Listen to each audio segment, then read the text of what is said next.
Voilà, gloire à Dieu. Merci Seigneur. Voilà, merci à mon copain Wesley, merci aux anciens donc, de ce groupe qui m'ont permis de m'adresser à vous aujourd'hui. Le Seigneur a mis un message sur mon cœur et j'aimerais aujourd'hui pouvoir le partager avec vous. Vous savez, nous sommes dans des temps où le Seigneur appelle encore. Le Seigneur veut encore sauver. Le Seigneur est celui qui veut encore bénir les foyers, qui veut encore bénir les vies. Même si nous sommes dans les temps de la fin, jusqu'au dernier instant. Jusqu'au dernier instant de la grâce, le Seigneur voudra bénir et le Seigneur voudra sauver des vies. Et lors de son parcours sur la terre, Jésus-Christ a voulu sauver les hommes. Il les a bénis, il les a guéris. Et nous allons voir ensemble un passage de la parole de Dieu qui nous prouve que jusqu'au dernier moment, Jésus va continuer à sauver les hommes. Et je vous invite à lire, pour ceux qui ont la parole de Dieu avec vous, dans l'évangile de Saint Luc, au chapitre 23, nous allons lire à partir du verset 39. L'un des malfaiteurs crucifiés disait « N'es-tu pas le Christ? Sauve-toi toi-même et sauve-nous. » Mais l'autre reprenait en disant « Ne crains-tu pas Dieu, toi qui subis la même condamnation? Pour nous c'est justice, car nous recevons ce qu'ont mérité nos crimes. Mais celui-ci n'a rien fait de mal. » Et il dit à Jésus « Souviens-toi de moi quand tu viendras dans ton règne. » Jésus lui répondit « Je te le dis en vérité, aujourd'hui, tu seras avec moi dans le paradis. » Et merci Seigneur pour cette belle lecture. Et donc on peut voir que là il y a deux hommes. On peut voir que là il y a deux hommes à la droite et à gauche de Jésus. Ils sont en train de vivre leur dernier instant. Et à un certain moment, il y en a un qui va résonner dans son cœur. Et qui va dire « Seigneur, souviens-toi de moi. » Ce sont des mots très simples. Mais vous savez, Jésus, lui, il ne cherche pas les mots compliqués. Il regarde la simplicité d'un cœur. Il regarde la sincérité d'un cœur. Et le Seigneur, il t'appelle aujourd'hui. Il t'appelle au salut. Il t'appelle, il te dit « Mon fils, ma fille, donne-moi ton cœur. » Et il va dire au brigand, il va dire « Tu seras avec moi dans le paradis aujourd'hui. » Tu peux accepter le Seigneur encore aujourd'hui. Tu peux encore accepter le Seigneur aujourd'hui. Oui, c'est encore possible pour toi qui regarde cette vidéo. Tu peux encore dire Seigneur, bénis-moi. Vous savez, de la croix jusqu'au retour, ça c'est le temps de la grâce. On sait que le plan de Jésus pendant cette période, c'est d'appeler les hommes à lui. Il va dire venez à moi, venez à moi. Jésus va inviter tout homme, tous les hommes de la terre. Et il va dire venez à moi vous tous qui êtes fatigués, chargés, et je vous donnerai du repos. Peu importe le problème, peu importe le souci, voilà ce que Jésus veut faire aux hommes.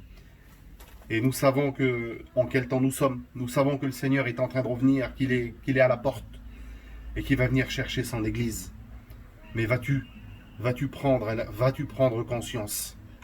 Vas-tu prendre conscience? C'est peut-être ta dernière chance aujourd'hui. Pour le brigand, c'était sa dernière chance, mais il a su saisir à cet instant. Il a su saisir à cet instant la grâce pour sa vie. Et il a eu la promesse de Jésus aujourd'hui. Aujourd'hui, tu seras avec moi dans le paradis. Et j'ai pris quelques notes. Vous savez, on ne sait pas les conséquences. Moi, j'ai noté ça. Les conséquences de la vie ont fait qu'il se trouve en présence de Jésus à cet instant. Il y a eu plein de crucifixions à l'époque. C'était chose courante. Mais à cet instant-là, il y avait Jésus. Il y avait Jésus. Peut-être que ce brigand avait entendu parler de lui. Peut-être qu'il avait entendu une renommée, parce que Jésus avait une certaine renommée. Et peut-être que dans son cœur, il s'est dit, Seigneur, je ne te rencontrerai jamais, je ne t'ai jamais vu. Et quand il est arrivé à la fin, c'est là qu'il a rencontré le Seigneur, à cet instant. Et cet instant aujourd'hui, c'est pour toi.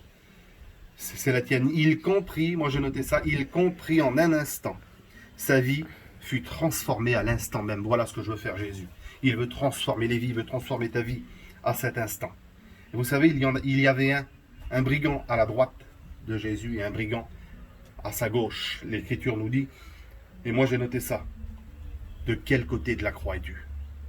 De quel côté de la croix es-tu? Es-tu celui qui va avoir une prise de conscience ou vas-tu rester indifférent? Vas-tu rester indifférent à l'appel de Dieu pour ta vie dans ces instants? Pour tous les gens qui étaient là, c'était la fin. Tout le monde se disait, tout le monde était là, il y avait Jésus. Il y avait Jésus, et là il y avait les deux brigands, et il disait c'est la fin. Les gens se disaient que c'était la fin. Mais le brigand va voir la gloire de Dieu qui vient pour sa vie, la gloire de Dieu à venir. Il y avait deux brigands, deux attitudes différentes. Deux attitudes différentes, moi c'est ce que j'ai noté, la repentance et l'indifférence. À partir d'aujourd'hui, tu peux être celui qui peut se repentendre et dire Seigneur, viens bénir ma vie, viens bénir mon cœur, je t'accepte dans ma vie. C'est l'appel du Seigneur pour ta vie. Vous savez, j'ai noté quelques pensées. J'ai pu voir que dans le brigand va découvrir, il va faire 4 grandes découvertes. Il va faire 4 grandes découvertes dans cet instant. Et il va dire, il va découvrir, moi j'ai noté ça, il va découvrir l'existence de Dieu.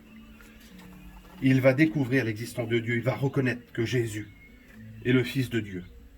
Ensuite, la deuxième découverte qu'il va faire, il est convaincu qu'il est un pécheur.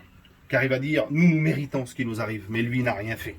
Vous savez, le livre des Proverbes, au chapitre 28 et au verset 13, nous dit, celui qui avoue et qui délaisse obtient miséricorde. Tu peux faire cette prière toi aussi au Seigneur. Jésus, je ne suis qu'un pécheur. Tu connais ma vie, mon cœur, mon âme. Seigneur, aujourd'hui, viens me sauver. Regarde tout ce qui nous arrive, tout ce qui tourne autour de nous. On ne peut plus rien faire, on ne peut plus voyager aujourd'hui. On ne peut plus rien faire, il y a ce virus qui est en train de se propager. On ne sait pas de quoi demain sera fait. Mais comme dire Job, tu pourrais dire ça dans ton cœur et dans ta vie. Je sais que mon Rédempteur est vivant. Ensuite, il fait une troisième découverte. Il va voir l'innocence de Jésus. Il va voir l'innocence de Jésus, car Jésus était innocent. Et il va comprendre dans son cœur, Seigneur, lui n'a rien fait. Nous méritons nos crimes, Seigneur. Il avoue, et à un moment donné, il va dire, lui n'a rien fait. Il reconnaît que Jésus est innocent. Combien de personnes étaient là? Combien de miracles Jésus a-t-il fait? Combien de miracles que Jésus a fait? Combien de guérisons? Combien de vies transformées? Mais laissez-moi vous dire qu'à cet instant, il est seul. Il est seul à la croix. Personne n'est là. Ils auraient pu dire et venir, non, ne le crucifiez pas, il m'a guéri, il m'a béni, il a ressuscité quelqu'un de ma famille. Mais à ce moment-là, il n'y a personne. Il est seul. Il est seul, il a souffert pour nous, les coups de fouet. Il a souffert dans le jardin de Gethsémanée. Dieu a envoyé un ange pour le fortifier. Il a porté le poids de l'humanité sur ses épaules. Le poids de ton péché, le poids du péché de chaque être humain. Et la dernière découverte, il découvre que Jésus va revenir. Il va dire, Seigneur, souviens-toi de moi quand tu seras dans ton règne. Il découvre que Jésus va régner pour l'éternité. Et à combien, frères et sœurs, nous devons régner avec lui? À combien c'est cet appel qu'il veut faire dans nos cœurs? À combien c'est cet appel qu'il veut faire dans nos vies? Vous savez, nous, je sors des écoles bibliques avec les copains, avec Wesley. Et on a un feu qui brûle dans nos cœurs. Un feu qui brûle dans nos cœurs. La Bible dit, arrachez-les du feu. Arrachez-les du feu. Vous savez, on utilise la parole de Dieu. C'est ce que le Seigneur il nous a laissé. C'est sa parole. Et vous savez, c'est elle qui prime. Peu importe les mots, peu importe ce qui est fait. C'est sa parole qui fait effet dans les cœurs. Et je crois que dans cette journée, toi aussi, tu peux rencontrer Jésus. Tu as encore le droit. Il est encore temps. Il est encore temps. Mais vous savez, un jour, tout ça, ça s'arrêtera. Tout ça, ça s'arrêtera. Il sera trop tard, mes amis, mes frères et sœurs. Il sera trop tard. Et j'aimerais en conclusion de ce message, lire ce texte de la parole de Dieu avec vous, qui se trouve dans l'épître Thessaloniciens, au chapitre 4 et au verset 16. Car le Seigneur lui-même a un signal donné à la voix d'un archange et au son de la trompette de Dieu descendra du ciel. Et les morts en Christ ressusciteront premièrement. Ensuite, nous, les vivants, qui serons restés, nous serons tous ensemble enlevés avec eux sur les nuées, à la rencontre du Seigneur dans les airs. Et ainsi nous serons toujours avec le Seigneur. Consolez-vous donc avec ces paroles. Nous serons toujours avec lui. Le brigand l'avait compris. Le brigand l'avait compris. Bientôt les trompettes vont sonner. Est-ce que tu seras prêt? Je ne veux pas être un oiseau de mauvais augure, mais je ne fais que dire ce que nos serviteurs, ce que nos anciens ont prêché avant moi. Le Seigneur arrive, il est à la porte. Apocalypse 3:20 nous dit, il frappe à la porte de ton cœur. La poignée est de ton côté. Toi seul possèdes la clé. vas-tu lui ouvrir? C'est le conseil que je pourrais te donner aujourd'hui. Je vais prier pour vous sur ces quelques mots. Que ton nom soit glorifié, Sauveur, que ton nom soit loué. À toi la gloire et la victoire, Jésus-Christ. Merci, merci Seigneur pour le privilège de pouvoir annoncer ta parole, même dans ces temps difficiles, Sauveur. Jésus-Christ, Seigneur, que tu puisses faire réaliser à ces personnes qui écoutent ce message l'importance de te connaître. L'importance, Sauveur, de pouvoir, Seigneur, mettre leur vie en règle avec toi. Seigneur, tu viens nous chercher, Jésus-Christ. Seigneur, tout ce qui nous entoure nous montre que tu arrives. Seigneur, ton peuple t'attend. Seigneur, viens nous chercher, Jésus-Christ. Seigneur, bénis ces personnes qui puissent te rencontrer, te connaître comme nous on te connaît, faire une expérience avec toi. Seigneur, je crois que ta parole a pénétré les vies et les cœurs dans cette journée. À toi la gloire et la victoire. Je t'aime, Sauveur.